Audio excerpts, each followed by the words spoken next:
I always, when I was a kid and into my teens and into my 20s and 30s, sort of believed that there was some truth to it all. There were just too many similarities in the accounting of UFO sightings. And this was before the media embraced UFOs as a cultural pastime or as a kind of alternative religion. You're talking about witnesses who were seeing things in Des Moines, Iowa, and reporting the same thing that they were seeing in Albuquerque, New Mexico. Ronnie, I saw something last night that I can't explain. So I really believed in this whole UFO phenomenon. And I thought it was really, really interesting that we didn't have to journey to the stars to make our discoveries, but in fact, beings from other stars have journeyed to our planet.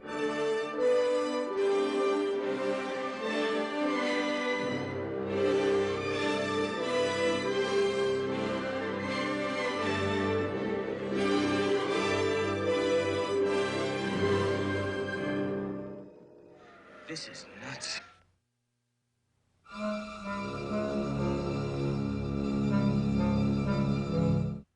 So one night, when I was a young child, I don't remember what age I was, but we were living in New Jersey, so I must have been around 5 or 6 years old. And my dad woke me up in the middle of the night, and he said, "Come with me." Sylvia, come on. We're going on a little adventure. Sylvia, Brad, come on, get up. And I was really groggy. I remember my dad got me in the car. He said, "I have a surprise for you." And he drove me a while, and we drove to this field. And we got out of the car, and I kept saying, "Dad, what time is it?" And he kept saying, "It's the middle of the night." He didn't say what they said. It's the middle of the night. And there were all these people in this field, several dozen. And my dad brought a picnic blanket, and he put the blanket out on this grassy knoll, and we laid on the blanket, and we looked up at the sky. There was this fantastic meteor shower, like the Perseus meteor shower that we have sometimes. And I just remember looking up at the sky, and every 15 to 20 seconds, there was a fantastic of light across the sky. And I think that was my first introduction to the world beyond the Earth. That probably first impregnated me with wanting to tell stories not of this world. Yeah, I was very influenced by J. Allen Hynek because he was not looking at UFOs as science fiction, but he was looking at them as science speculation. And he was employed by the government for Project Blue Book for 20 years, investigating all of these UFO things that were so big in the 50s. In a nutshell, Hynek was a disbeliever who became a believer. He found the witness reports very credible, and he found so many similarities from so many portions of America as well as throughout the world that he became a convert to the fact that the government was hiding something and something was afoot. At the end of it, the government disbanded Project Blue Book and said no evidence of any kind, of any sort.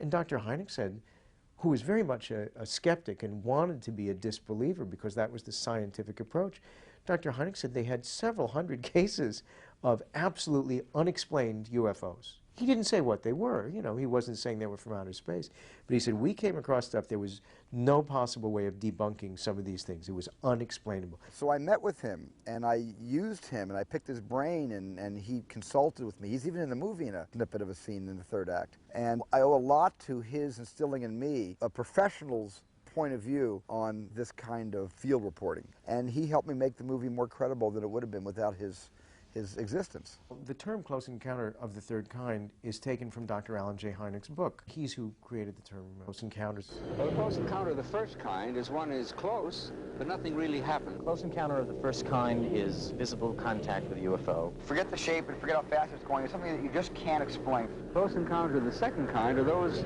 which leave a physical trace. Holes in the ground, Burn rings, broken tree branches, telephone lines down, animals disturbed, the stopping of car engines. And the close encounters of the third kind are the most interesting of all. Close encounter of the third kind is really when you meet them. Well, I had a lot of scenarios for hanging a UFO story on.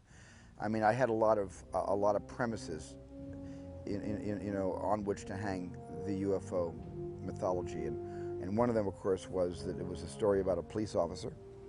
Police officers make very credible witnesses, and when they say they've seen something, you tend to believe them. I mean, at one point, I even thought that the character should be a military person, a debunker working for Project Blue Book. Ladies and gentlemen, This is a flying saucer. But anytime I feel a character's in a uniform, they're not who we are. We don't identify with people in uniform. Sometimes we admire them and want to be like them, like Tom Cruise in Top Gun. But we don't really relate to people in uniform as rank and file Americans. So I try to make this person as common as possible. I wanted to make it about me and about my parents and about friends I knew.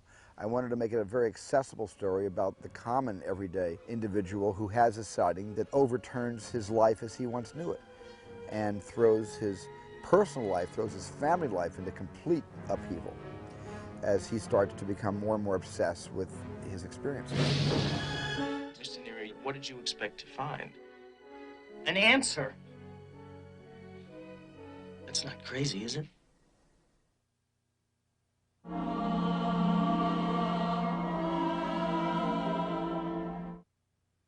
If this is just nerve gas, how come I know everything in such detail? I've never been here before. How come I know so much? What the hell is going on around here? Who the hell are you people? When I was shooting Jaws in Martha's Vineyard, in whatever year we were shooting that in, I guess that was in the early in 73 or 74, I told Richard the story of Close Encounters. We were all hanging out together during the making of Jaws, and he was telling us about this next project that he was going to do, and he had meetings occasionally with the writers and his other producing partners, I guess. And he one night told me this story. At the time, the story was about an army guy. The title wasn't Close Encounters in those days, but I told him I wanted to make a movie about, you know, about UFOs. There were some mornings when I would accompany Stephen to his office and help him with the story of this next film. Still not thinking anything about my participating in it, until one day, I don't remember now exactly what happened, one day it became quickly or clearly evident to me that all of the thinking that Stephen had been doing about this character was wrong, and that I was going to guide him into the light as to what actor should play this role. And, you know, it's funny, when you've got your guy right in front of you, sometimes you can't see your own hand in front of your face. And as Richard kept saying, I really want to play this character, please let me play this character, I tended to move on because I kept seeing him as the ichthyologist, Hooper in Jaws, and I couldn't see beyond the character that he was playing for me in the current production. So I looked in other directions, and I remember my first choice was Steve McQueen. I remember calling Steve McQueen on the phone. I'd never met him before, and I called him and introduced myself to him, and I said, I'm making this UFO movie. I'd love you to play the lead. Would you read the script? And he was very cool about it. He said, I certainly would. So I sent him over the script, and then he, through his agent, he asked to meet with me. And I went to meet with Steve McQueen in Trancas, California, where he had a house. And he wanted to meet me at a bar called the Doom Room. I've never been to a bar in my life. It was the first bar I'd ever really gone into. And I remember he tried to break up a kind of fisticuffs in the bar and almost got involved himself. And I think only because I was there, he didn't get involved. But we talked about it for a while, and eventually he said to me something that I'll never forget. He said, I've decided I can't play this character. And I thought I had him, because I even had 3 beers to his 14. You know what I'm saying? I was drinking the best I could. I don't drink. I mean, alcohol to me, half a glass of wine, I get a little ditzy. But Steve finally told me he couldn't play the character, and I said, why? He said, because I can't cry on film. I've never been able to cry on film. And this character, the way you have in your script, it even says he walks up and he turns, looks at his family, and he cries as he goes onto the mothership. And I said, okay, I'll cut out the crying. I'll cut out the crying part. He said, no. He said, the crying broke my heart. The crying actually almost made me cry reading the script. But he said, but once that camera's rolling, I don't think I'm going to be able to deliver the goods to you. And I respectfully have to, say I can't do it. And it broke my heart. But we became kind of friends after that, so I got something out of the experience. I got to know him, and who I truly admire, an actor and a physical actor, and also thought a very emotional actor, who I had always admired and never gotten to know, and I got to know him a little bit, and that was a privilege. So I went to Dustin Hoffman. He turned me down. I went to Al Pacino. I went to Gene Hackman. I went to a lot of actors who said no. I launched myself on this campaign of bad-mouthing every actor in Hollywood in order to get this part. When I knew that he was an everyman, when I knew that he was a family man and that he was not an insider but an outsider going through this experience, I really began this effort. And I would walk by Stephen's office and say things like, Al Pacino has no sense of humor, or Jack Nicholson's crazy, or whatever I had to say. I didn't care. I pretty much confided in him of the other actors I was talking to, and he told me they're either going to say no or they're wrong for the part. And on the day that I said to him, you need a child, that's what you need for this part, he looked up and he said, you got the part. And he knew that he did need someone who could be a child and yet a man. And I think that's really what persuaded him. But Richard was great for the part because Richard is every person. You know, if I wanted to put myself in one of my own movies, I sort of go to Richard. You know, I felt that I was the ichthyologist in Jaws, and Richard played me in that. And I felt that I was Neary in Close Encounters, and Richard played me in that. And I also felt that I was the character in Always, and Richard played me in that also. I'm not saying that I'm the actor trying to throw myself in these roles, but when I identify with a character, I'd like to find someone that thinks like me and jokes around like me. And Richard and I have been such good friends for so many years, and we are in such agreement on so many things about just life and politics and you know, and raising families and things like this. And I mean, to me, it's an honor that he steps into roles that I identify closer to than other parts. I don't cast him in. I perhaps don't identify with that role as much. The biggest reason, aside from wanting to work with Stephen again, was that I felt, as did everybody, we all felt that this particular project had a noble agenda. This was a big idea that Stephen was talking about. It wasn't just a sci-fi movie, and it wasn't just about monsters from the id, and it wasn't this. It was that we are not only not alone, but that we have relatively little to fear. People don't realize, or it's hard for people to remember, that Close Encounters was truly the first cultural, iconic moment that said, calm down, we're okay, they can be our friends. That really was a huge statement, and I, along with lots of other people, wanted to participate in that. Roy, I found this overnight tanning stuff, and I want you to spray it on half of your face so that your face looks all even one color. Makes my face look yellow. What does this remind you of, Ronnie? All right, then we'll just tell everybody that you fell asleep under the sun lamp on your right side. I was living in New York at the time, and I had a lot of commercials on television. And I'd also done Young Frankenstein and The Conversation, but I also had all these commercials that were on all the time. And I think Stephen had seen me in a coffee commercial, and he said, that's the woman I want to play the wife. And then just based on that coffee commercial said, my God, there's an typical American suburban housewife. Let me put her in my movie. I had no idea that she was such a gifted actress and comedian. I had no idea. I just liked her in the commercial. She was full of these little quirky moments, you know, in 30 seconds to sell coffee and also distinguish yourself as a complete personality and as your own personality. I thought that was amazing what she did with such economy, and I asked her to do the movie because of that. And when I read the script, I said, you know, I love the script very much, and of course I want to play the other part. It's a much better part. He said, no, I want you to play the wife. I said, no. I mean, where have I got this arrogance? I have no idea. So I said, well, you just think about it, Stephen, because I think I'd be much better. Wait a minute, Stephen, I've got an idea. Let me play both parts. I think I actually said that to him at one point, too. All right, everybody to bed. I had so many girlfriends at the time and relatives in my family that were married to men, and then they just lived their life through them, and they had a bunch of kids, and they ran the house, and they did all that stuff. I thought, well, I know who this woman is, and I can relate to it, and I'd like to try it. And I was attracted to work with Steven Spielberg just because he was such a great filmmaker, and I knew this was going to be a big movie.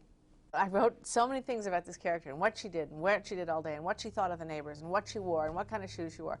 I just went nuts on Ronnie Neary. And then, you know, none of it's on the screen, except it's there in subliminal, you know. But I did a lot of work for that part, especially when I got to Mobile, Alabama. I drove myself down to the mall, looked around, and pretended like I was shopping for furniture just to get myself into the mood of being, I mean, of course, I was this fast Hollywood actress, New York girl. I wasn't going to be doing this, so I had to get myself into it, and that's what I did. I went and tried to have the guy sell me a refrigerator or some furniture, or a stove. Tell me what's good about this stove, and tell me what's good about this stove. And then I got to be like Ronnie Neary. That's the kind of stuff she would do. Just picking apart those little details as if they were important. Roy, what did it look like? It was like an ice cream cone. What flavor? That's the kind of person that Rick Dreyfuss's character was married to. And no wonder he was seeing UFOs. She was driving him crazy. Was it like one of those Sara Lee moon-shaped cookies? Those crescent cookies?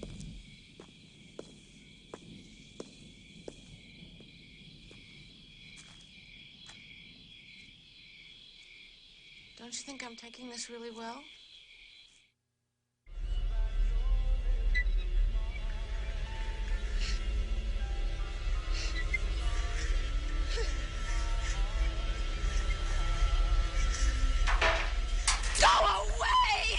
I was down to 48 hours before meeting whoever played that character in the first shot, and I could not cast it.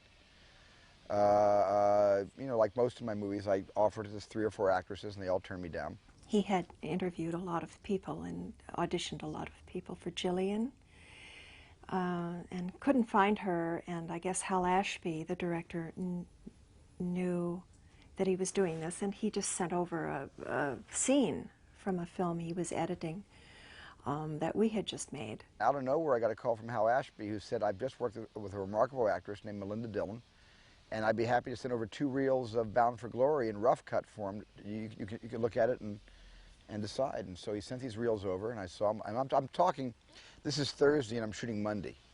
And I have not, and she works on Monday, and I have not cast this part yet. And we're thinking about turning the schedule around and pushing those scenes back, but we can't because we began shooting in Moorcroft, Wyoming, under Devil's Tower. But I wasn't desperate. I didn't cast her because I was shooting on Monday. Had she not blown me away, I would have, you know, worked all weekend to find the right person, but she was the right person. I didn't read the script. I looked for my part in the script. I flipped through the script because I was told by my agent that it was a space movie. It was going to be spaceships, and I wasn't interested. So I looked through for my name, for her name, Jillian, and then I flipped to the back, and it said, Jillian is taking photos of the aliens. And that attracted me. And it should have clued me in that if I read anything, I was attracted to anything that I read, but I was too impatient. But that attracted me, and I decided, okay, I'll do this movie.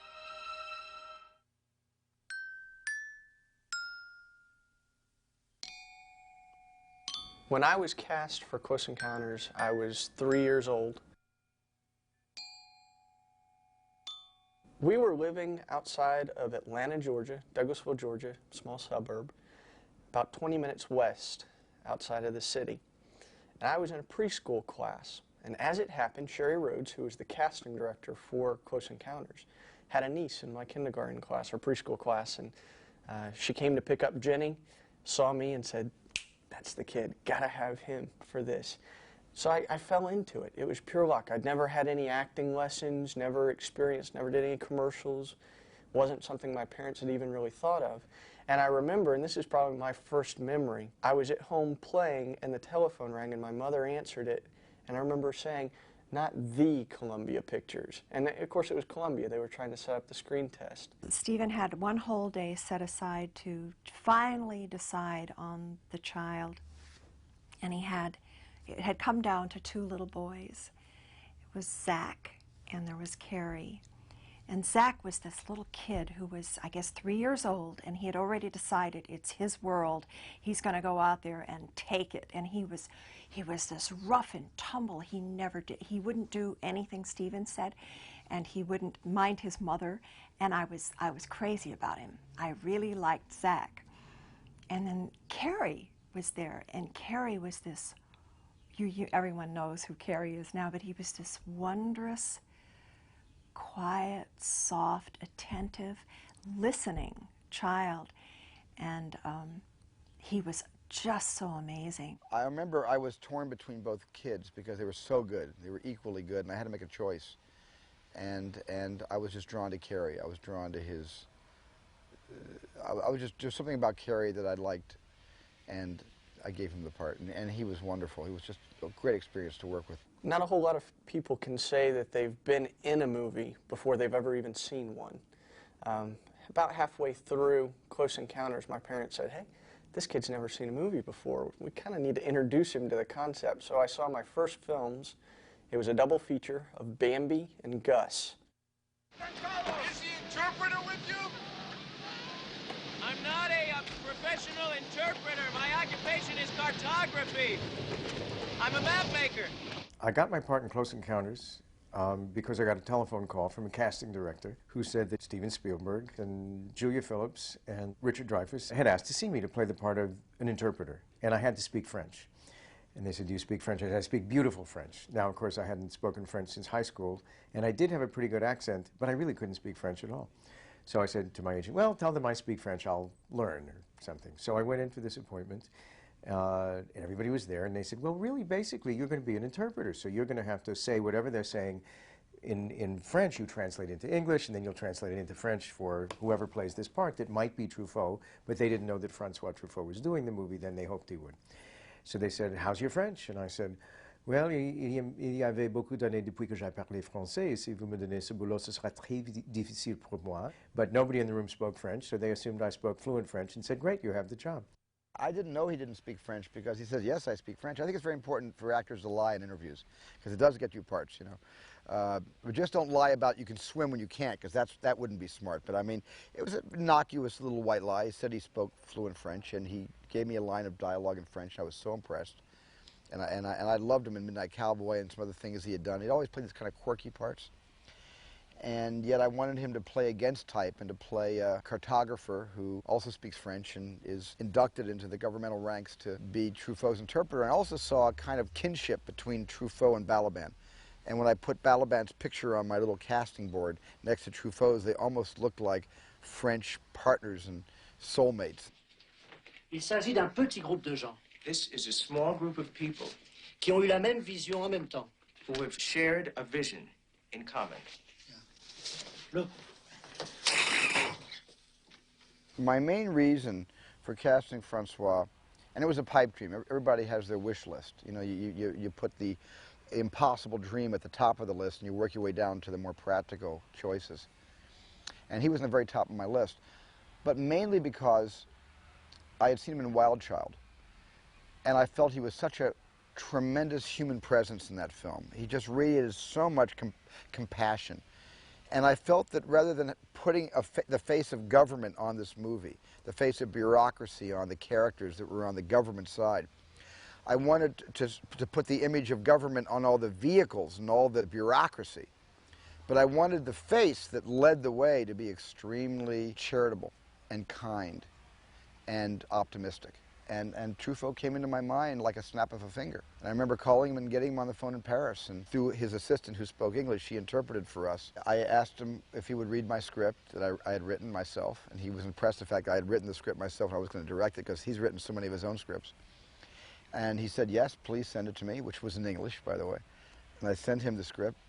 And 3 days later, I got a telegram where he said, please send somebody over so I can talk about my wardrobe. That was sort of contained in the telegram. That was the way he said yes. I remember being told one day that Francois Truffaut was going to play the part of the doctor. And the whole movie took a notch up, you know. Steven took a notch up. The studio took a notch up because he was so, and is so, extraordinary a figure.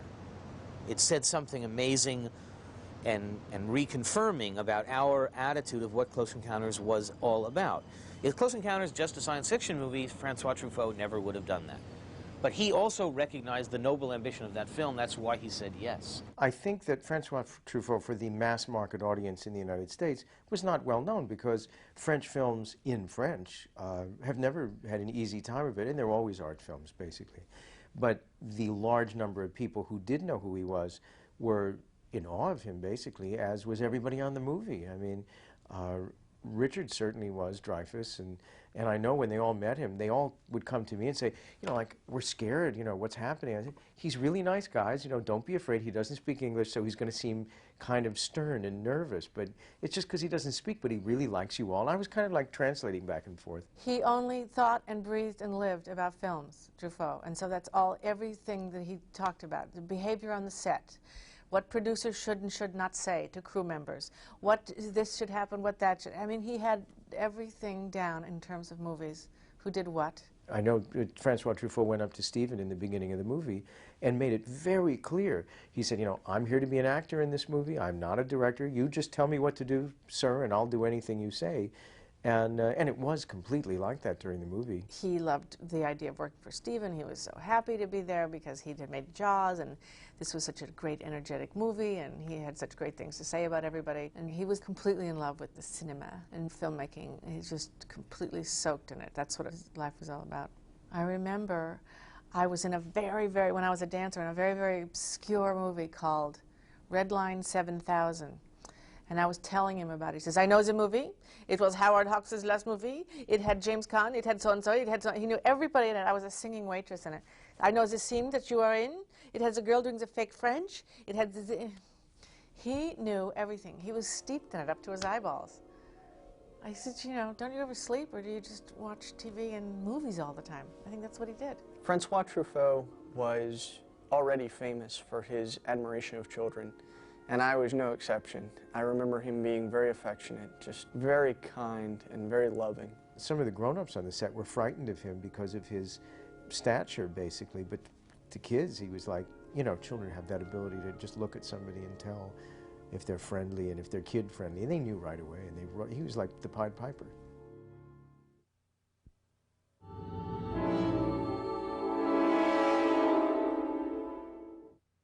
I'm not certain that 2001 inspired me more than that it intimidated me, because it was such a great movie. Of course, you know, one of the things that impressed me about 2001 were those amazing visual effects, and I got the list of everybody responsible for it, and of all the people whose names were credited, the one person who lived in Los Angeles was Doug Trumbull. The rest of them were British. And Colin was in Los Angeles also. I remember Colin was one of the first people I ever met, Colin Cantwell. And Colin did the very, very first CGI test in history for Close Encounters, and actually on a computer generated 3 flying discs with lights flying across a football stadium, all computer generated. It might have been the first, for a movie, computer generated test ever done. And it was extraordinary, but it still wasn't up to both the artistry and the technology that the supercomputers at a much cheaper price were able to supply to Hollywood 15, 18 years later. So we were, I thought, really 18 years ahead of our time with Colin Cantwell and his opening tests. As Colin continued to dabble in the CGI world, Doug came on and just said, hey, look, let's get practical. We got to have to use models. And we're going to do it the old-fashioned way, but we're going to do it in a different way. We're going to use motion control. I said, what's motion control? He said, that will allow you to pan and tilt and dolly and still lock the effects in the frame exactly where you want them. I said, really? He said, yeah. And that impressed me. Historically in the movie business, it's been very hard to match the movement of the camera. So most often in any kind of a matte shot or composite shot of a foreground and background, the camera would be locked off. It simply wouldn't move. Then things would line up. Close Encounters was the first film ever to use a digital live-action recording system. We had what's called shaft encoders, which are a digital signal generating device on each handle of the camera, as well as on the dolly track. Any motion that the camera made, including focus changes, were digitally recorded on a cassette tape. And then that tape could be loaded back into the computer and used to control the motion of the camera 1 frame at a time during miniature photography. You'd see a lot of shots where the camera's panning 180 degrees and Francois Truffaut walks out onto the threshold, and then there's 3 flying saucers hovering out there. Obviously those saucers were added later, but we were able to exactly match the motion of the camera. Every time you duplicate a piece of film, it degrades in quality, it gets more grainy, it gets more contrasty, and it loses quality. So since the bulk of this movie, Close Encounters, was being shot in 35mm anamorphic, if you shot the visual effects in 35 anamorphic and then duplicated them, the visual effect shots would be lower quality and you would see increased grain on every effect shot. You compensate for that by shooting in a larger format, 65 millimeter in this case, which is almost triple the amount of film size. Stephen and Columbia were willing to shoot all the visual effects for Close Encounters in 65 millimeter. So that we did all of our optical effects, all the matte paintings, miniatures, tank shots and stuff in 65, combined them optically in 65 millimeter, made a final composite in 65 millimeter, and then made a one-step anamorphic reduction print from that.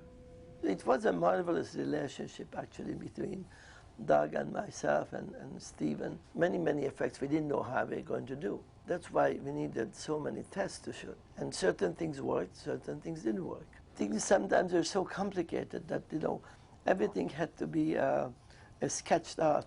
And we had, I don't know, hundreds and hundreds of sketches.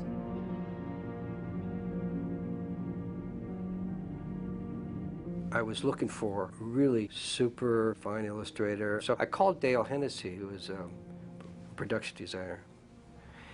And I had known Dale for years and respected his work as an illustrator. And I said, gee, who would you recommend? And he said, well, there's a guy I just used. And he's sort of new to the business. His name is George Jensen.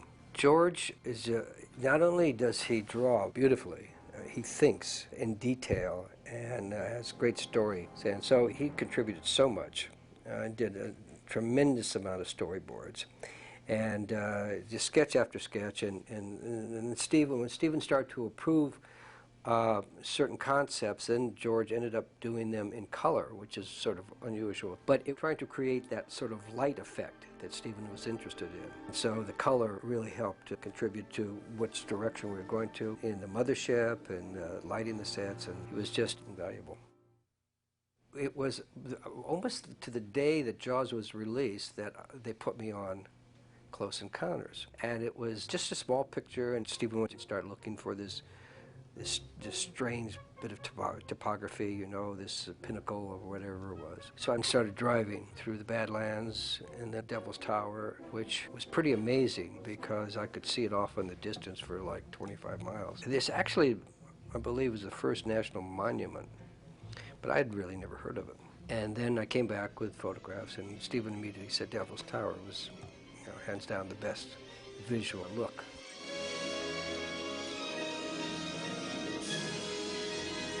And that was it. That was the beginning.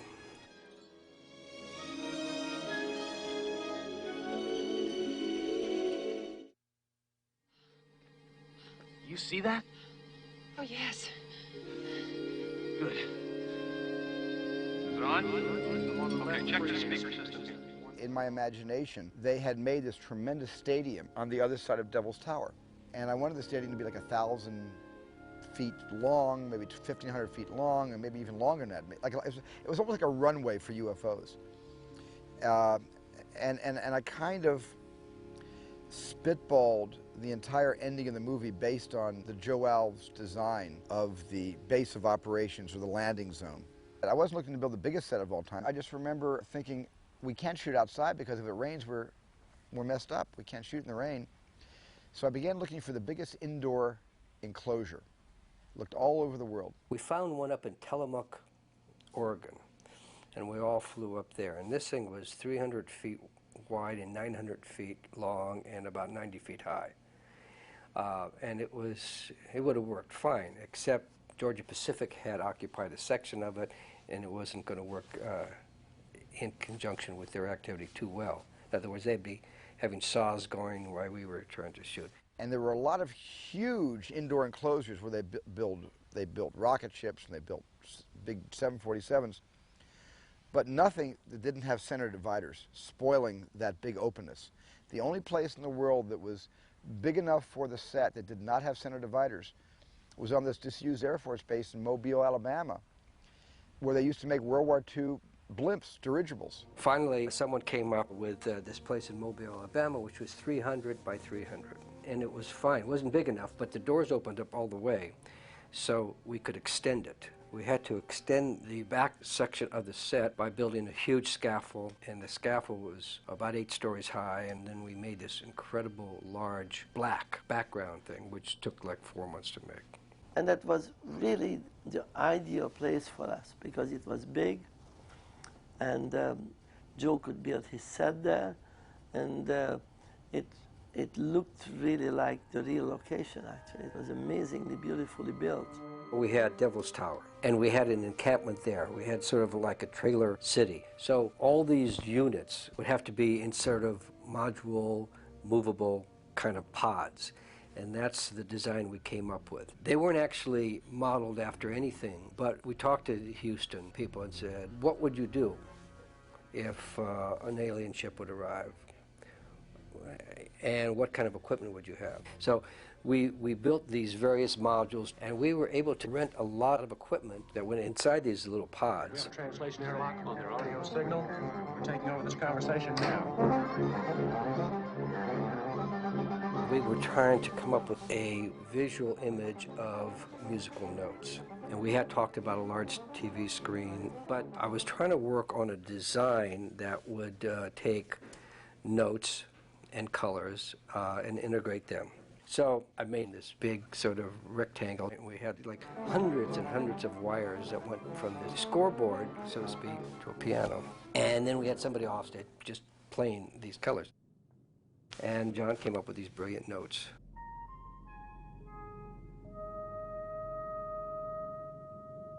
We pre-recorded some music for the mothership landing and the communication between the Earthlings and mothership with these musical signals. So before I saw a script or any film or anything, maybe as much as a year before, we went into the studio at Fox Studios, I remember very well, to record on synthesizers and keyboards this sequence of signals to be filmed in the following year. On Close Encounters, it was very important that John become a major character because music was the actual avenue of communication. That's exactly how they communicated. They communicated through lights, colors, and music. That's what I written in the script. I don't know where that came from, but I just thought it would be really cool to have aliens and humans communicating by what reaches us quicker than anything, which is the passion of music.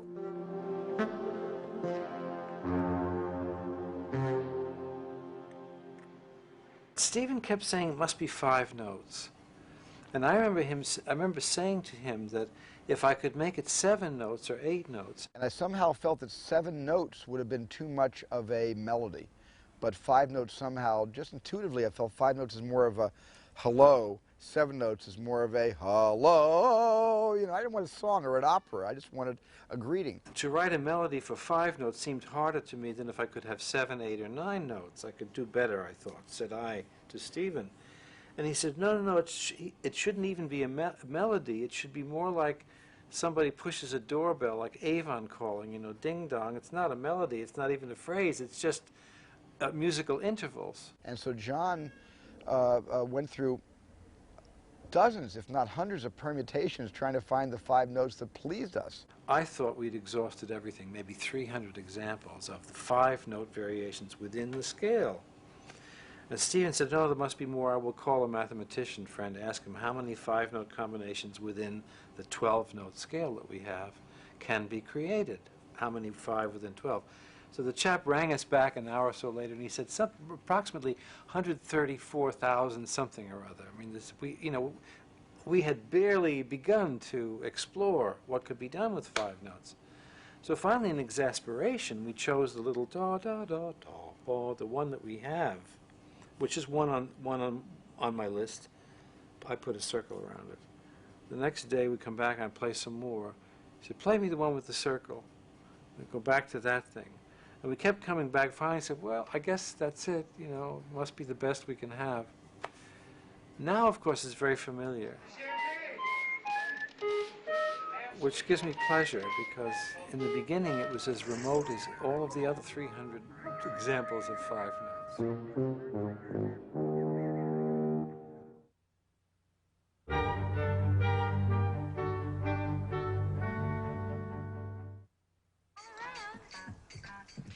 Steven Spielberg always related to me. You know, I was the first child that he had really worked with, and he kind of adopted me. My mom tells the story that at one point he asked her to give me up. He's like, just give him to me. But he was my pal. He always explained things to me. There's an old Hollywood saying, never work with children, never work with animals. Well, you can't communicate with animals, so I understand that, but you can communicate with children, and I think that's one of Steven Spielberg's gifts. He communicates well with children. He was 3.5 years old when he made the movie, and he responded to visual aids more than anything else. He responded to, I would bring gift boxes to the set with a toy inside, and I would slowly unwrap the gift, telling him all along this was a present I had bought for him while the cameras were rolling. And I put the gift on the stepladder, so it would be as if he was looking up at the colors coming from the clouds down toward his farmhouse. And so as he's staring up, what he's really looking at, and the reason he's smiling like that is his eyes are salivating. I am kind of torturously unfolding this gift wrapping, undoing the bow one ribbon at a time, and taking down the sides of the gift wrapping until a little toy car came out. And at one point in the movie, he actually says, "Toys, toys," because I brought toys out for him. Toys! Toys! And of course, at the end of the take, you got to keep the toys. And Steven always would pull me aside and he'd lay things out. He never tried to shock me or surprise me. It was always, let me explain it to you so you don't get scared. The one time Steven did not keep me informed was when I come into the kitchen and everything is spread out on the floor. He had one of the guys on the crew wearing a gorilla outfit, and when I came around the corner, here's this gorilla. I dressed up our makeup man as a gorilla, and I dressed up another character as a clown, and I had them in big cardboard boxes. So when he came into the room, I didn't tell him, I just said, you have to come in and stop right on the line. He almost looks down at his mark, actually, when he comes in, because he was so obsessed with stopping on the line. And he stops. Then I unveiled the clown. At first, he was scared at first. He looked at it and began to slowly smile. And then I signaled for the box to be taken off of the gorilla. And he took a step back, and he gets completely... And then I whispered, "Take off your head." And the makeup man took off his head. And Cary saw that his friend, the makeup man, was inside the gorilla suit, and then the smile erupted. And that's one take. You can't do that twice. After the whole gorilla affair, that's what I'll call it since I was scared by it, it became sort of a joke, and there's a picture of me wearing the gorilla head. And of course, it gives you some idea just how small a child I was. A normal-sized man could wear this head and it would look all right, but the gorilla head came down, you know, to my chest. It just swallowed me. Roy Arbogast was what you would call a physical effects supervisor on Close Encounters. Unit 211, 1030. He was really in charge of any physical thing that needed smoke, pyrotechnics, physical movement. If there was a train signal that had to swing back and forth, or the truck had to flip upside down, Roy would be in charge of rigging all of those things. Roy was great. And I remember Dreyfuss is in his pickup truck, and he sees his spaceship. And then things start to fly all over the place. So we thought, how in the heck can we create that? And then we're thinking it was somewhat the idea of Fred Astaire dancing on the ceiling. He just locked the car to a gimbal and turned the car over. That's it. That's it. It was really very simple. You know, the camera locked off, and it looked like I was floating and expanding, and pencils were flying by. What you would see is somebody flying around like they're in this cage, but what the camera saw was always constant. It was movie making at its best because it was really very simple, and yet it was an awesome effect.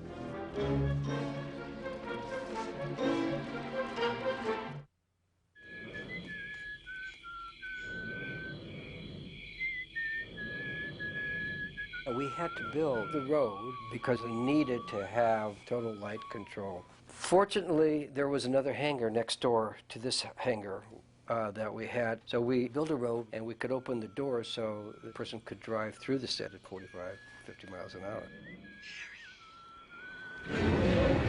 I wanted to do my own stunts really, really bad. The scene where the truck almost hits me, I really desperately wanted to be the boy that had to be tackled and over into the ditch there. And at the last moment, they put in a stunt double for that particular scene.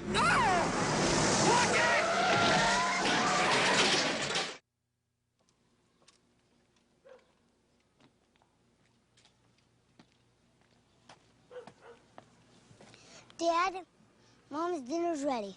My nephew Justin played my son. Daddy? Daddy?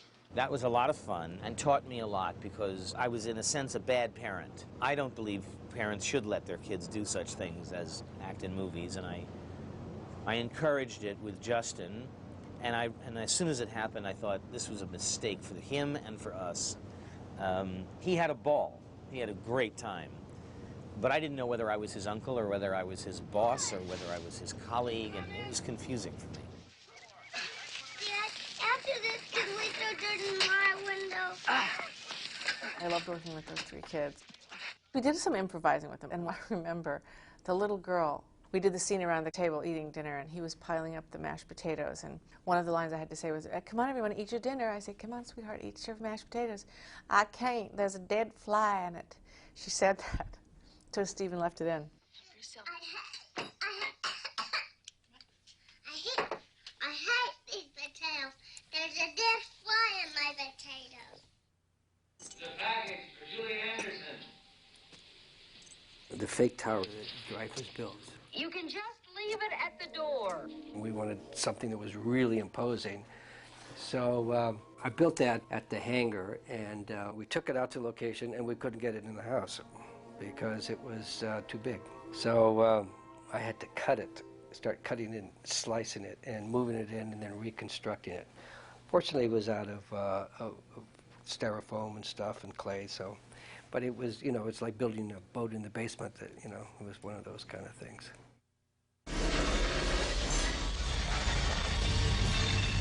The scene in the kitchen, it was a hot, rainy, muggy, humid day in Alabama, and we were all soaked. We were just inside that house, it was stifling. So Stephen said, well, we're not going to do a rehearsal for this. I'm just going to show you where to stand, and, I've already showed Barry, when it wasn't so hot earlier this morning, how to go through that door. Stephen had taken me aside and explained that the kitchen was going to go crazy, so I knew what was going to happen. So we went in, and he says, action, and the kitchen fell apart. The whole kitchen blew up.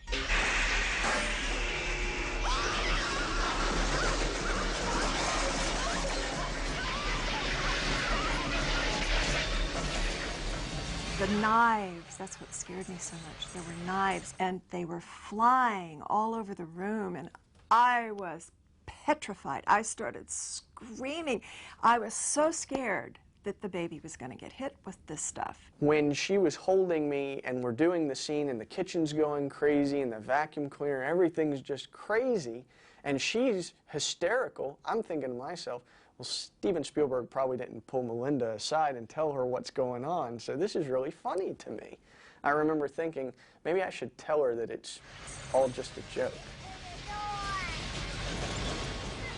A lot of folks ask about the doggy door. They want to know, wasn't that really scary? All the lights going crazy. And I tell them no, because my real mom was on the other side pulling me through. Close Encounters had lots of merchandise come out, and one of the things were bubblegum cards. And in one of the bubblegum cards, you can see my mother's arm. I've always said that's part of her 15 minutes of fame. We need it for the 6 o'clock news. Jillian. This is Kyle. They got him. What was Jillian doing from the time the baby is kidnapped to when we see her in the motel room? Well, Stephen had asked me, would your parents be open to being in this movie? My parents live in Kansas. My parents lived in the middle of Kansas. And he said, because I think Jillian goes home and is there with her mother and father. And I was so thrilled with that idea because I thought I could talk my folks into it. And he said we would just shoot it right in their house, we'll just go right in. And I'm saying, can my little sister be in it too? And he's saying, yes, the whole family. And then it didn't happen, probably there was financially or something. It was just a move off to Kansas for a couple of days. But in my head, that's where I went to figure out what to do next, because she was so crazed and so obsessed with that mountain. I had this huge set, like the biggest set ever built inside a structure, a football field wide and a football field and a half long. So Francois is there, and I keep thinking, I got this great director, he's going to tell me what a great set I have, right? Nothing. You know, weeks go by, and we become friends, and we talk, and we've been to parties together, and no mention of this set. So Stephen comes up with this idea that Jillian is traveling away looking for Devil's Tower, and she stops in a little motel, like in Tucson or someplace. And this was like a quick idea. We had to get this done real quick. So within a couple days, I designed this set and built this set.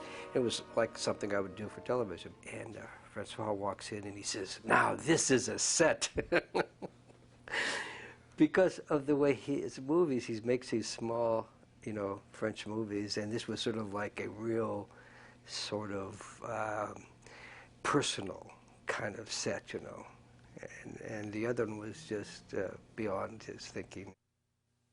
For me, Truffaut is the most personal filmmaker whose work I've ever seen. I wish I could have seen him work. I never had the opportunity. The way he was able to see me work. I think he laughed a lot watching me work, because my style of working is so unlike his style of working, and I think he was very amused by my way of working. Well, a funny thing about Truffaut, he came into the editing room once, and he said, "Gee, I'd like to see, you know, where your trims are and everything." So I showed him the trims, and he was astounded. He said, "My God, you've got enough trims for 4 movies." So evidently his movies, he didn't shoot a lot of coverage, but we had a lot of coverage on this show, and he was amazed at all the footage that we had. But he was so sweet, a wonderful individual, and he respected Stephen and respected the editing process. And he was, seemed like a very wonderful individual, very real in the show. You know, you really believe him in the show. Good evening, ladies and gentlemen. Parlez-vous français?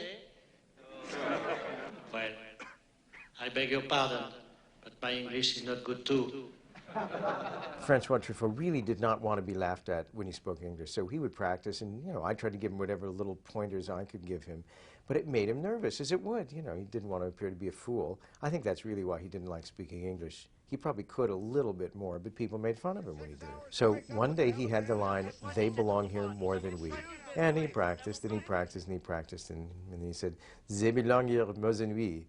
And I think Stephen came up to me later on and said, "What's he saying?" And I said, "He's saying his dialogue. They belong here more than we." And they said, "Oh, we thought he was speaking French. We didn't realize it was English."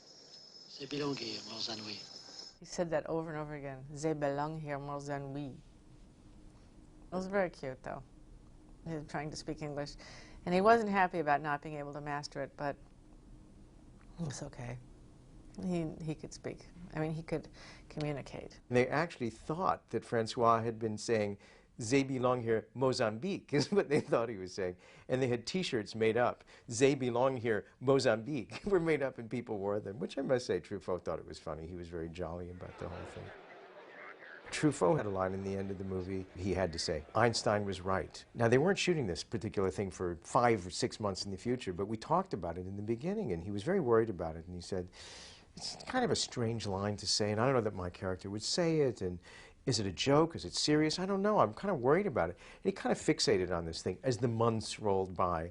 And finally he said, "I don't know if I should agree to say it. Maybe Stephen would rewrite it. I don't know. It's like kind of strange." He was really worried about this scene, specifically that line. Months and months went by.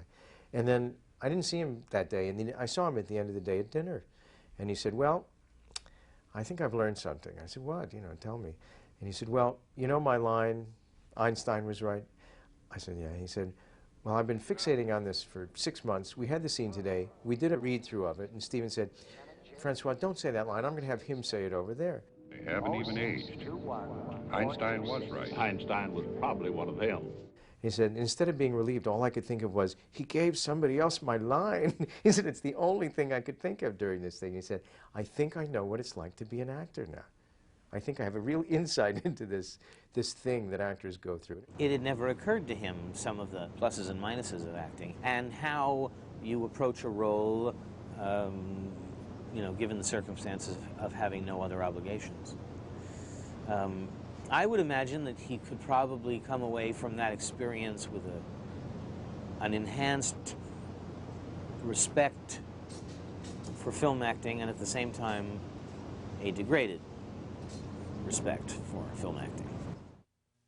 We were in this huge airplane hangar in Mobile, Alabama, where the temperature was 120 degrees, and we had weeks and weeks and weeks of standing around and pointing up at the sky and pretending things were there, and we were so hot. And if you had to be encased in any of those modules where they were with the scientists, which I was occasionally, it could be 140 degrees in those things.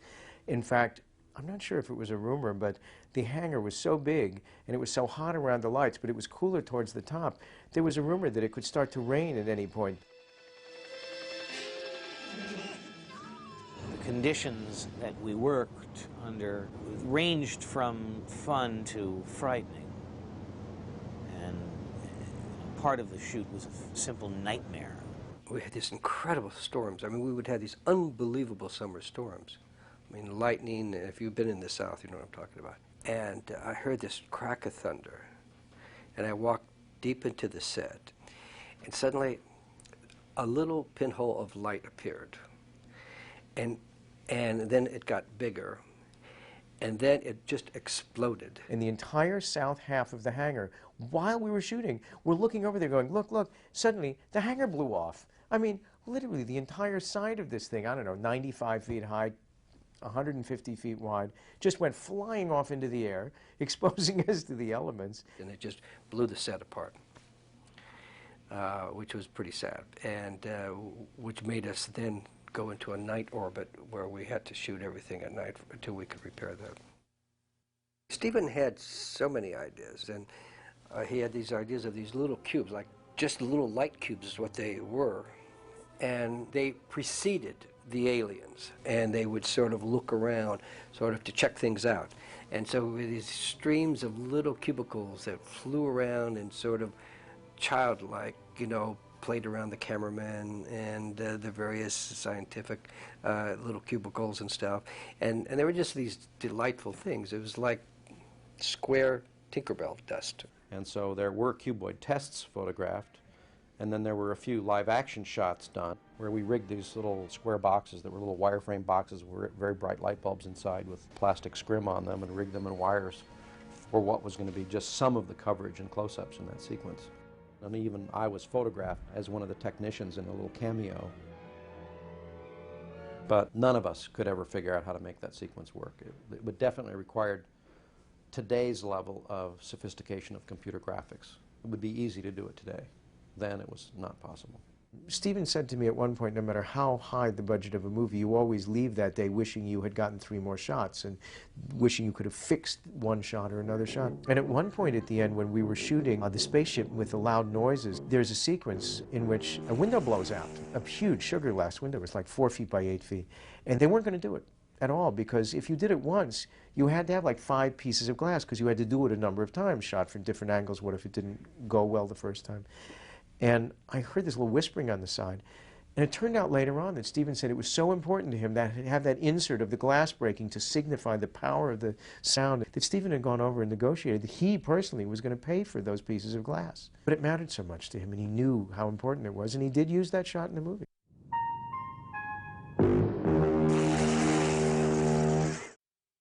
I remember specifically coming down the mothership, and that's another common question. What was the mothership like? And I'm like, well, not a whole lot to it. You know, that was later on, that special effects. To me, it was an embarrassing situation because I had to wear ballet slippers walking down on this piece of glass in order to keep myself from falling.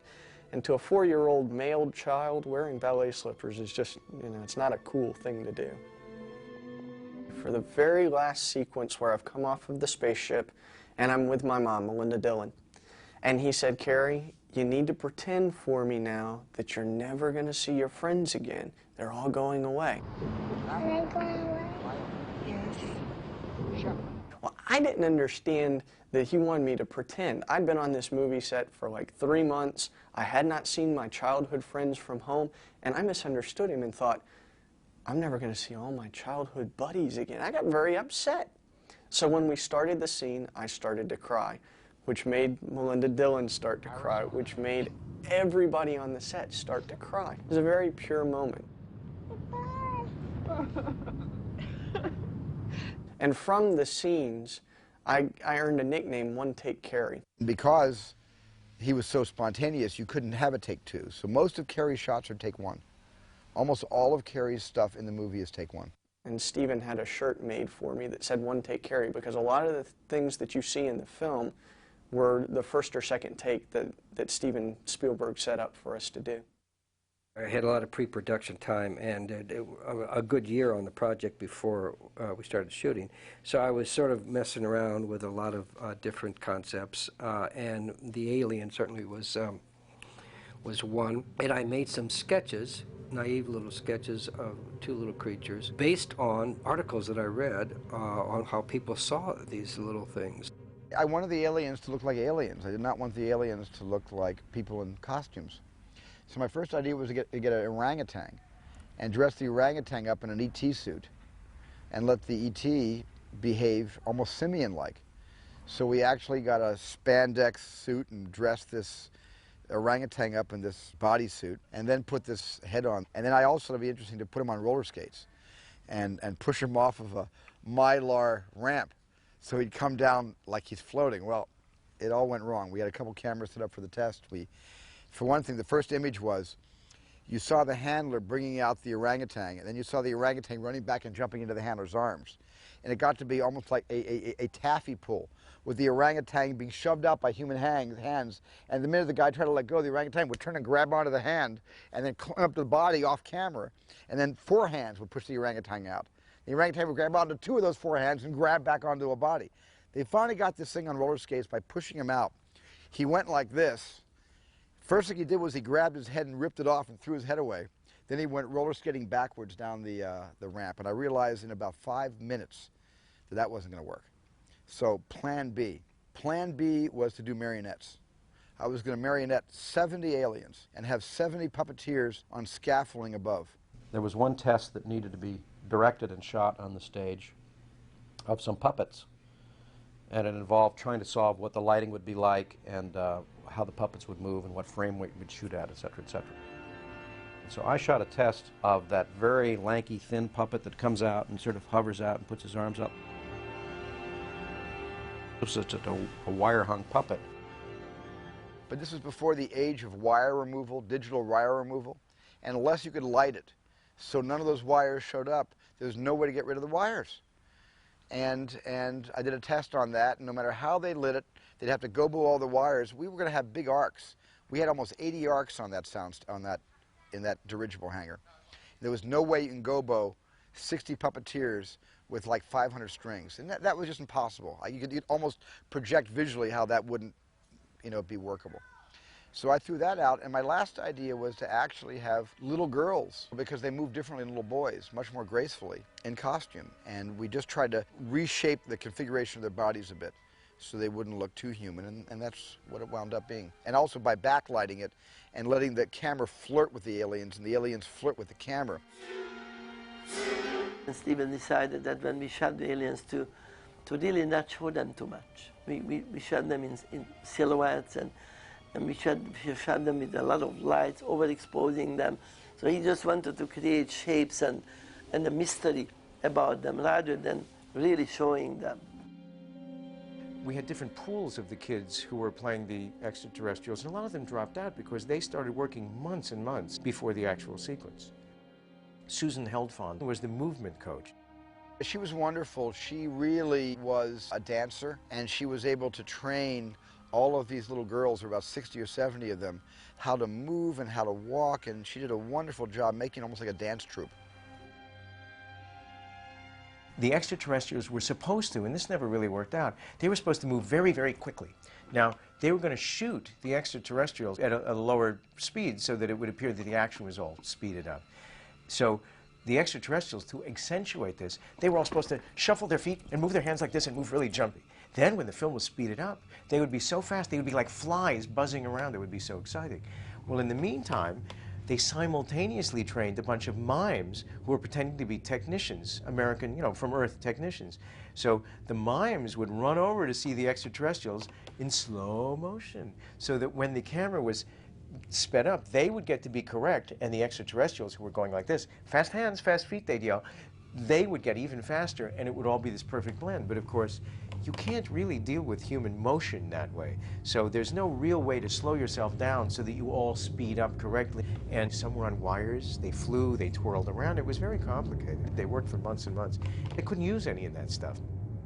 I remember we shot a lot of different things that failed. A lot of different versions of the extraterrestrials that ultimately didn't work out, and then there was one where I was supposed to kind of enter this anti-gravity thing and go floating up, and it didn't really work because they didn't know how to do it.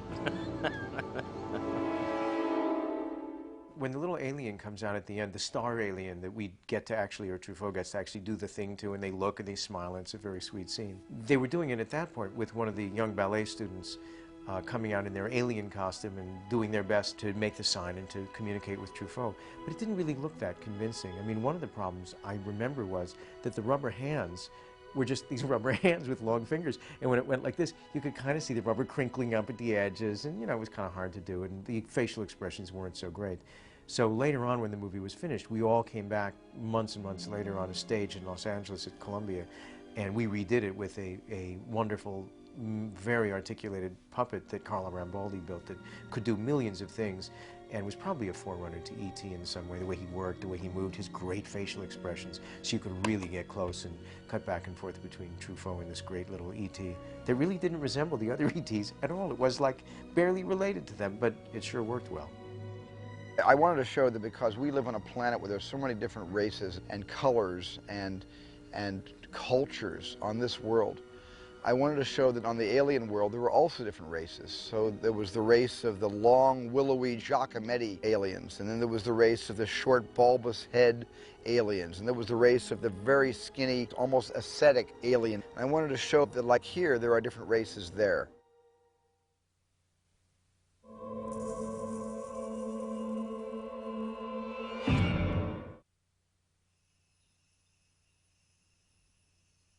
The name of the book that I will never write is Stephen, Have They Figured Out Yet What I'm Looking Up in Awe At? Because throughout the movie Stephen hadn't figured out what it was that we were looking at. The UFOs were done almost entirely after the principal photography was finished because we just couldn't be in two places at the same time.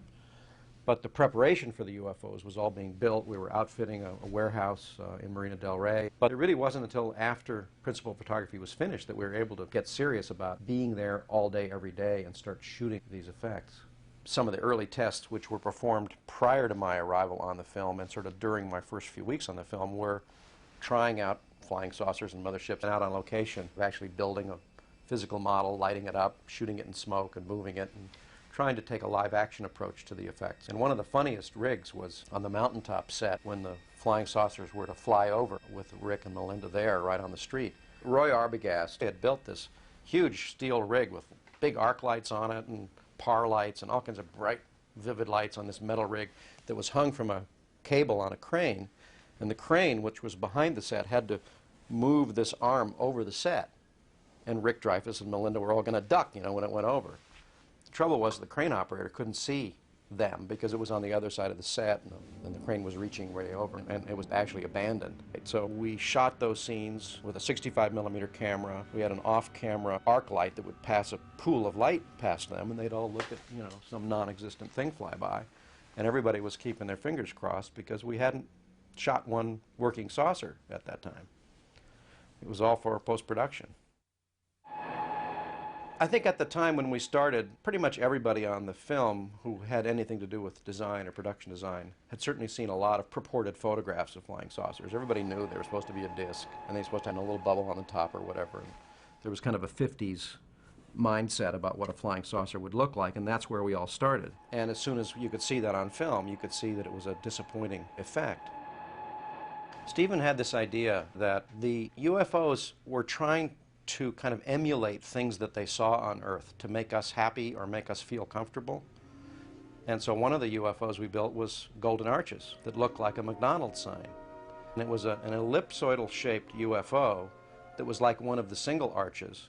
But when two of them flew together and sort of converged for a minute, you'd see this kind of McDonald's logo fly by. There was another logo that was kind of a trapezoid-shaped thing that when two of them lined up, it became a chevron logo for Standard Oil. And there was a globe, a round orange 76 sign. It was never quite a 76 sign, but it was an orange spherical UFO. Those, I think, were a little over the top and were never finished and not put in the film. And I think it was only until then, and Stephen saying, you know, what if it just sort of looked like a 747 coming straight at you with its landing lights on, and you can't really see the fuselage, but you see these bright lights in your face. It's sort of like a plane landing at LAX. And we said, oh, you know, that sounds good. We'll try that. And that idea of Stephen's sort of led to the smoke room. And the smoke room was really an idea of how to create a miniature atmosphere. Because if you saw a plane flying toward you at night with big beams of light coming out of it, you have to have some way of making that beam of light show up in the atmosphere.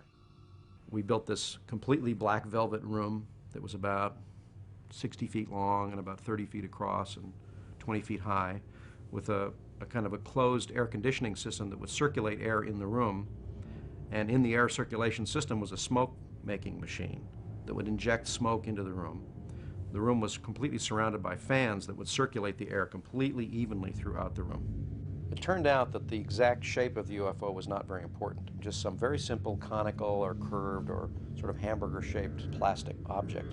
But on that object would be mounted various shapes of very bright lights or pieces of bent neon or a combination of lights inside through holes. And if we wanted the beams of light, we'd shoot an exposure in smoke, and that would create beams of light.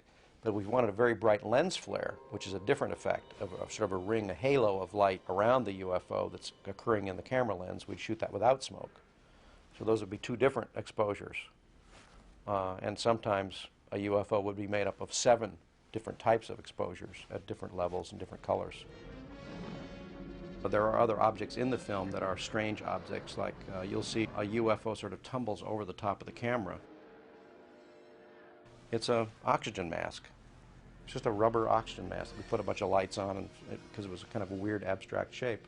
And there's a UFO that looks like a truck that flies by. So there were objects in the film that are a little more obliquely presented, and you don't interpret them literally, quite like a McDonald's sign. The first thing about the clouds is that was Stephen's idea, that clouds were a kind of a hiding place for UFOs. And it was written into the screenplay that we would expect these kind of cloud effects, and the clouds would build up out of nothing, or the mothership would emerge out of clouds, or the UFOs would emerge out of clouds. And we wanted to start experimenting with injecting some kind of white paint into water to create these clouds. And the real breakthrough came when Scott Squires thought up this great concept for the clouds, which was to have a tank half full of salt water and the top half full of fresh water, so that there'd be a difference in specific gravity between the top and the bottom half that would be invisible to the camera, but would allow you to put paint into the fresh water, which would billow out like clouds, but it would perform that kind of flat bottom atmospheric effect you get with clouds when the clouds don't come below a certain altitude. And I personally manipulated all the arrival of the clouds and the spraying of this paint into the tank. So we'd get about 1 shot a day, maybe 2 shots a day sometimes. Very laborious process. Okay, watch the skies, please.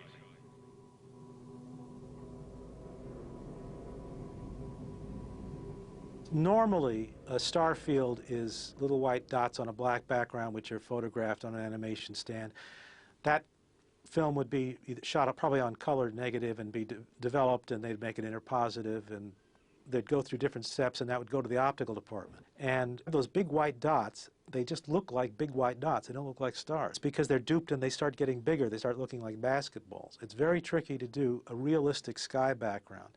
So the technique that we used for Close Encounters, which I don't know if it's ever been done before or since, was to make a standard kind of star background, little white dots on a shiny black paper. This is so that there's the maximum amount of contrast. And the star backgrounds were not photographed and then optically duped. It was all the original animation.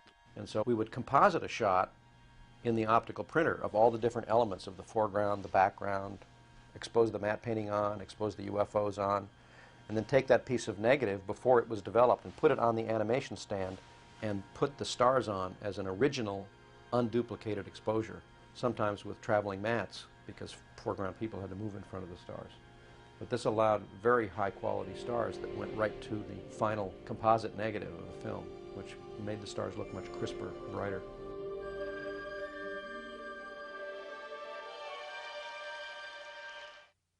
As far as building the miniature Devil's Tower, Douglas Trumbull gave me some photographs of the actual one. And if anybody has seen the real Devil's Tower, they'll know it's a lot taller than it is wider. So he wanted the actual shooting model to be more into the film format, so it's actually squished down a little bit. So what I took was an afternoon and just drew basically a blueprint of what the mountain would look like in the format he wanted. And he approved that. And we get a big block of what we commonly call green death. It's like florist foam. And I spent like 2 days carving that. And once it was approved by everybody, we made a quick mold and did a couple of plaster casts. This is a casting off the mold, so it's actually the size that was used in the film. So you got an idea how big the actual setup was with the Devil's Tower miniature and a 4-foot, 5-foot foreground miniature of a landscape. Richard Urasich was my partner in the company doing visual effects for this film. And we were also working with Richard's brother, Matthew Urasich, who was doing all the matte paintings. There are paintings throughout the film. In Melinda Dillon and Cary Guffey's backyard, there was just part of a building and some ground, but the rest of the skyline and distant trees were painted in. And virtually all the exterior scenes of the landing pad, where you're seeing the base of operations, which was shot indoors in an airplane hangar in Mobile, Alabama, all those rocks that go out beyond it and the trees and the distant horizon and the sky was all painted. Matthew did all those matte paintings. When I wrote the script, I had envisioned the mothership was the same color as the black sky. So you just saw a kind of weird triangled shape because there was a hole in the heavens where the mothership was moving and blanking out all the stars. And I held on to that concept for a long time, did many paintings of it, and I think George Jensen did some actual drawings of it and paintings of it in color. But then what happened was when I was shooting the scene outside Bombay, India, with Truffaut, Lance Hendrickson, and Bob Balaban, where everybody points to the sky and says, "Ugh." Every day on the way back from location at night, I would pass this huge oil refinery with like 10,000, 50-watt bulbs everywhere and tubes and pipes, and it was just so complicated and so industrial that I thought rather than romancing the mothership with a piece of mystery blotting out the stars, why not let the mothership be this huge, city in the sky that goes from place to place? And all I really did was I gave Ralph McQuarrie the concept of this oil refinery that I had seen and maybe the lights of the San Fernando Valley upside down. Stephen had seen work that I'd done for Star Wars. I was a production illustrator on Star Wars. He apparently had passed this oil refinery and it sort of clicked with him. So I started with that premise and they said, well, just go ahead and make a painting based on what we discussed, if I recall it right. And I went home and spent a day and a half or two making this rendering, which showed pretty much what we see in the film. After we saw the Ralph McQuarrie sketch, I went to the back room and we started putting together this little mothership right here. And it was just made out of pieces of wood and wire. And once we made it, we just said, well, Doug, you want to show this to somebody and see if it looks good? And he and Stephen got together and they wound up saying, well, this looks pretty good. Let's just go sort of with this design, incorporating with Ralph McQuarrie's design aspects. And this was like the springboard for the final version of the mothership. It was a funny concept because one of the designs was a huge disc-shaped object on one side of it, kind of a bowl-shaped thing, out of which would come this trapezoid-shaped object. And in fact, that shape was like a huge breast and nipple, which everybody thought, well, that's the mothership for sure. That's the sort of subliminal image behind that giant descending breast. The top of it was these series of towers that were kind of a composite of the idea of an oil refinery with a lot of ducts and tubes, but it was also subliminally kind of trying to suggest scale by looking like New York skyscrapers. The tubes had lots of little holes drilled in them and neon lights that were all specially bent by a neon artist named Larry Albright. Larry Albright has been doing lots of very exotic neon over the past 20 years or so. He custom bent all the neon that goes into the little so-called cigar tubes that are drilled with little holes all over them. Contrary to public belief, they're not cigar tubes. They're actually different diameter aluminum tubes that everybody, when they didn't have anything to do, even Stephen was out there drilling holes in them. I was involved with photographing the mothership. Greg Jein and his model crew had made it, and Doug Trumbull was setting up the shots. Richard Yursich was making sure all the stuff was together at the right place at the right time. Stephen would come in and lay each shot out as we were doing them, you know, put the camera in the right place, figure the start point and the stop point on it. And then it would be up to me and Scott Squires would be there all day long, setting it up and shooting a pass. Then at nighttime, Hoyt Yateman would come in and sit there for 12 hours at night and make sure that it ran okay during the night. Then Scott and I would come in again in the morning and finish the shot out. Most of the shots took a day and a half or 2 days to shoot. The mothership, essentially, we shot two of them. There was the underbelly of the mothership that was probably about 5 feet across, and that's the one that has the light patterns on it. The other model was the entire mothership that was a little bit smaller than that. It was big. I mean, the thing weighed hundreds of pounds probably, and everything was held up by a 2-inch pipe that was practically sandbagged to the floor so that nothing would fall over. Everything had to be repeatable. And you know, when you get in a weight like that and you bump into something, the thing is just going to really be knocked, and it's, you know, we had to be very, very careful walking around it. And then we were shooting in smoke all the time too. We had a separate room over to the side that Scott Squires, who was my assistant at the time, and I would be in, that was air conditioned, and we would walk out into the smoke probably every 10 minutes.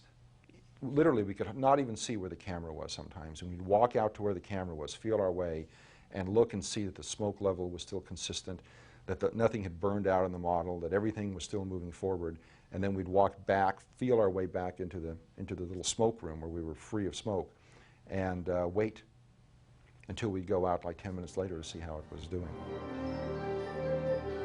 So we shot all the underbelly shots first, and part of the light effects you saw on the underbelly were moire patterns that were projected through a bright, like a front projector unit on the ground that was all motor controlled, with slots in it, and as the slots sort of moved and light came through it, it changed this pattern.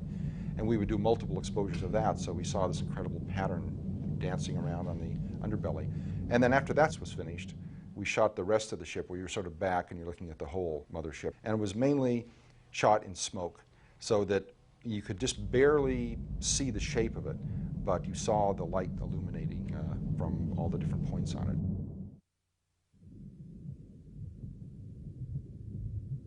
What would have been certainly expected was the curtains of sky parting, big cumulus clouds opening up and revealing in very theatrical fashion the mothership. But somehow I felt it was much more mysterious to have the mothership come out of the ground and rise up behind Devil's Tower. And you know, a choice like that has no intellect behind it.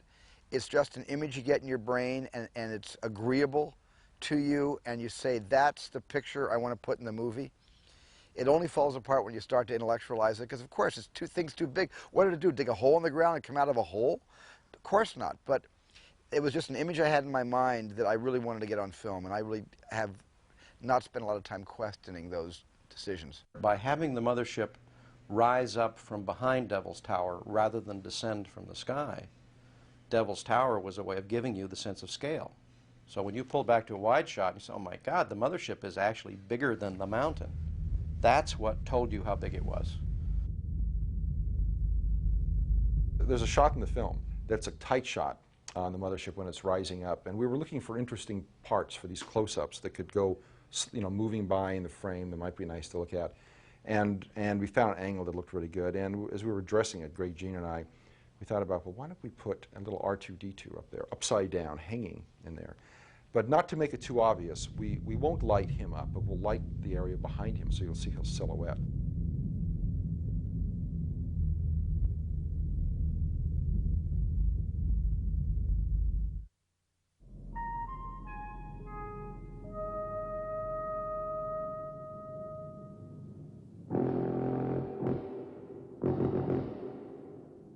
Bob Swarth, who was in charge of all the stars and the animation and flat art, actually animated these slots of blue light or red light or green light that synchronized with the music, which all had to be performed ahead of time by John Williams in order for us to have the music cues.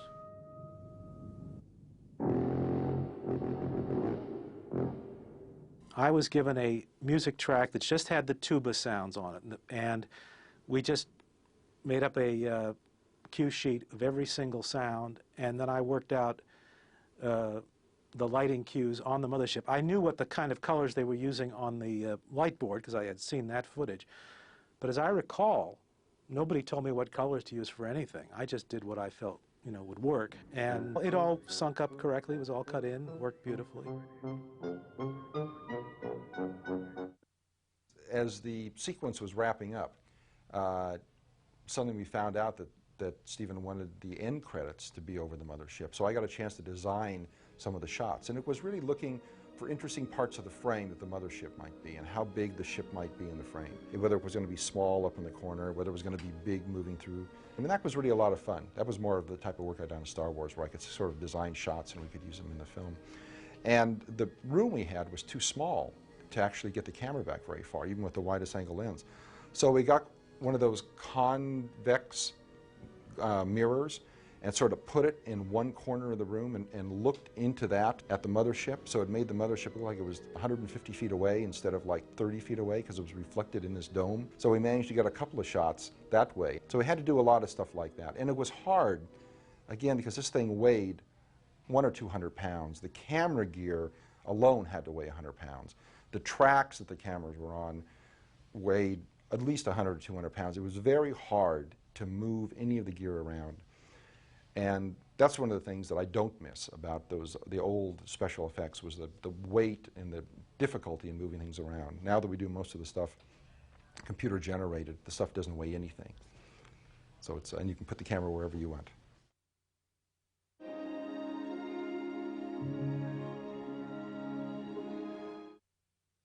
This is my first movie with Stephen. We lived in the same house in Mobile, Alabama, and I had my editing room at the house. So I'd roll out of bed and go to work, and when, you know, it was right there. I'd have to waste 2 or 3 hours traveling. So he was accessible each evening. We'd run over material, and he'd give me his thoughts, and it was just a wonderful, wonderful experience that way. It was really that simple. That's the first special effects picture I've ever done. What was funny about it, we had to cut reactions to something we didn't see. You have a piece of leader, and people would be reacting to it. They'd be reacting to nothing that we would see, but you would key off those reactions. I'd cut in the reactions and gauge how long they should be, and then we sort of figured out how long the shot should be. A lot of the show was that way.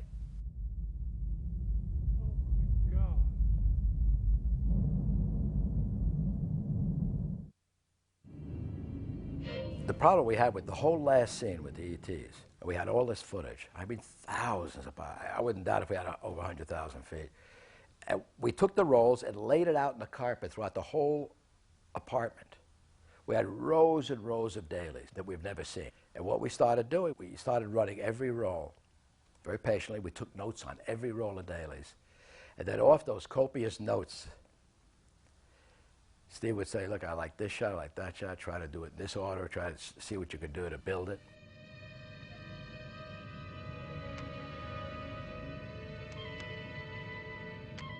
It's something I had done before, that kind of technique, just the flash cuts. So we were able to use the footage without revealing too much.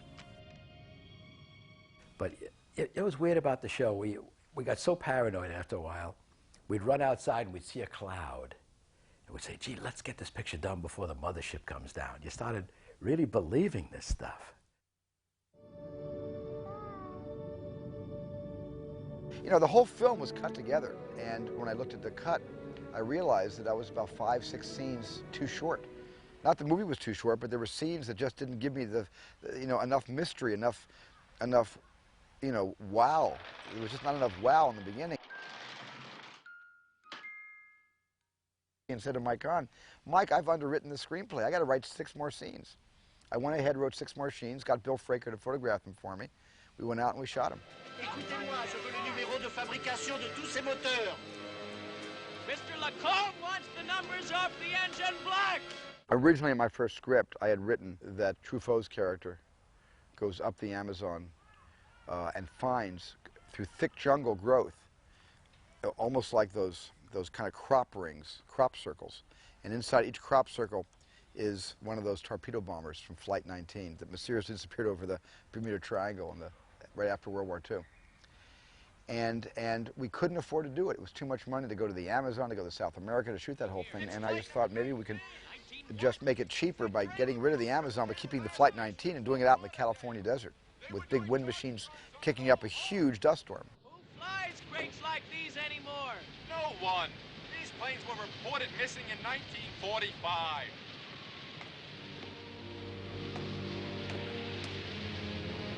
But it looks brand new.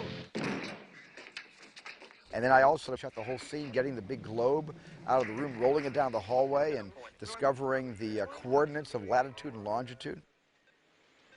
That wasn't really in the script as detailed as what I went out and shot. We're going to need a geodetic survey map of Wyoming.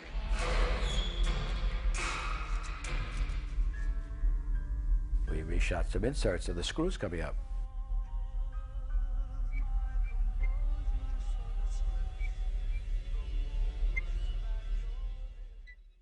We were able to intercut that, and it gave it a lot of energy. And the same thing with the material in the fireplace.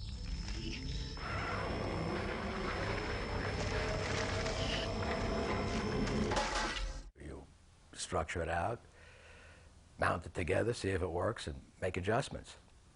The most fun for me is making changes and adjusting and making it better. I think that there's something about Stephen's movies that require almost that the music be a partner in the narrative, and that it either follows the story or leads the story or describes the story. Probably all three functions, you know, as we go through the film. Most of John's scores are characters in films.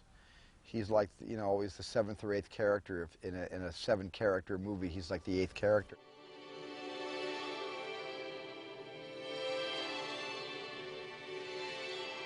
Stephen is a dream for a composer because he embraces music. He wants it, needs it, appreciates it, and doesn't feel that he's failed in a particular scene if we have to bring the orchestra into the scene. He's very happy. And if I say it has to be a bigger orchestra, we have to have voices for this, he loves that. It's part of the spectacle, part of the theater, I guess, of what filmmaking is for him.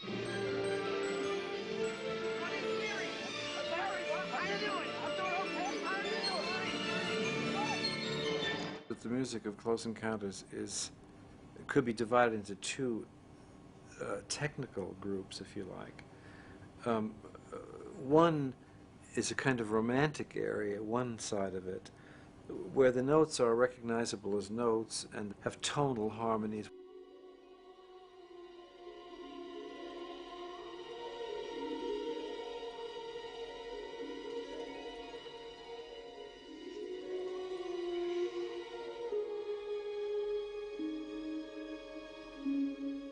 And the other part of the music, which would be non-tonal, which we're familiar with in this part of the century now, where there's no tonal relationship from phrase to phrase, note to note. It's a kind of chaos.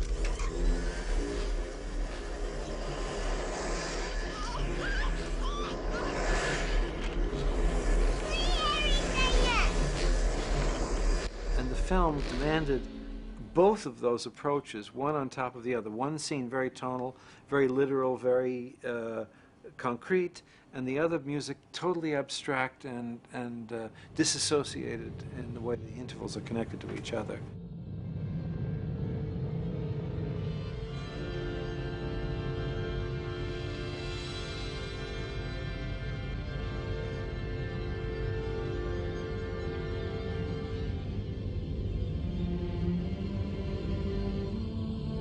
The whole end of the movie, the whole scene about meet and greet and communication and then deliverance and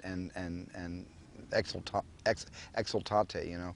All that is such a great symphony that John has written. It was almost an opera, just a wonderful emotional opera with a little bit of When You Wish Upon a Star disguised inside some of the notes. and just a beautiful, beautiful, it's one of my favorite scores that John's ever written.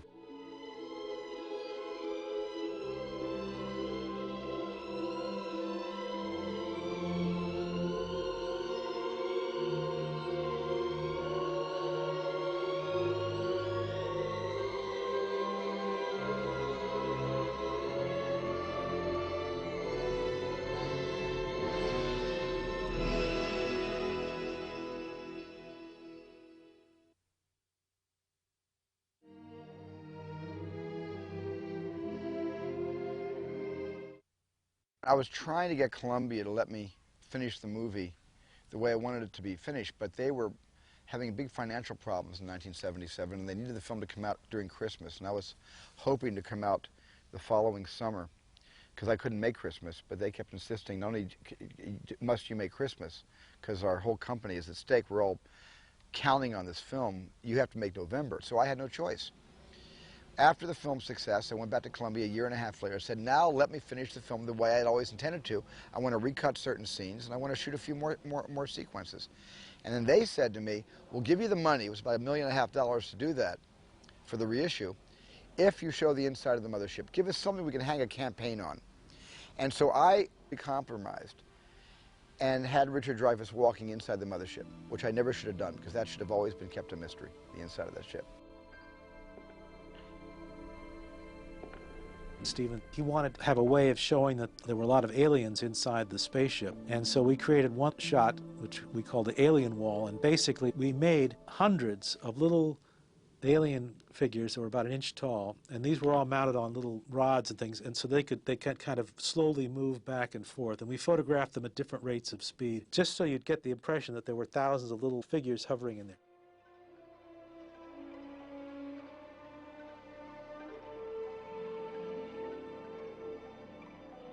For the special edition, Stephen added a number of scenes. The first scene being the freighter Cotopaxi, which was lost some time ago.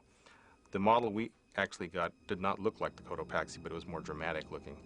And we took that out to Death Valley. Outer Mongolia is where we were going to shoot that, and instead we ended up outside of Los Angeles, 150 miles. It was easier that way. And the way they did the ship in the desert was the way they used to shoot the movie Darby O'Gill and the Little People. They did some forced perspective shots where they took the actors and stuck them 1/4 mile away on the edge of this mountain, coming down, and the way it was photographed, it looked like they were coming right up to it. I don't believe it. It's the Cotopaxi. Why is it here? There was this tiny little ship way in the foreground, and we were in the background, and there was no matte work and no blue screen and no computer-generated graphics. It was just a little ship and big people in the distance, and it looked fine. There was a scene in the original production where Dreyfuss is driving the truck, and in the sky there's a little light following him. It's a very subtle point.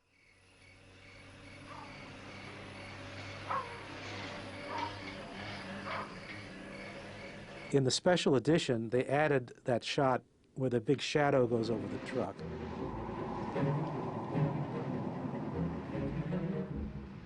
Well, there was always a scene I liked. I loved the shower scene. We put that in. I was sorry we lost that in the first one, so we were able to get that in.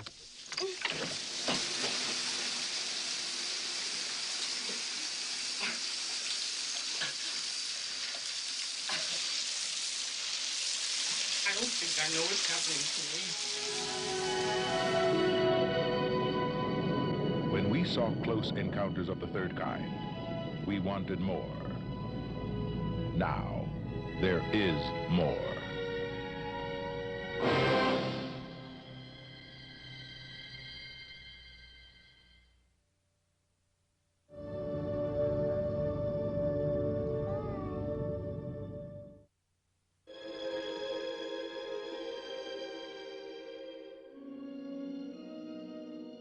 And 20 years later, I look at my movie and I see a lot of naivete, and I see my youth, and I see my blind optimism, and I see how I've changed.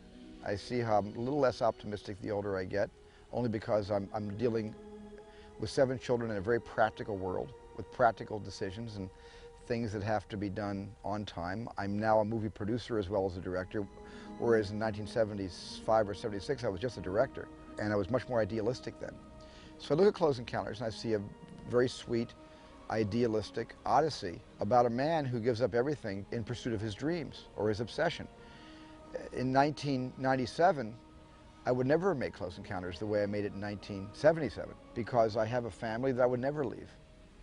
I would never drive my family out of house and home and build a papier-mâché mountain in the den and then further leave them to get on a spaceship, perhaps never to return to them. I mean, that was just the privileges of youth. And it was, when I see Close Encounters, it's the one film I see that dates me, that I really look back and see who I was 20 years ago compared to who I am now.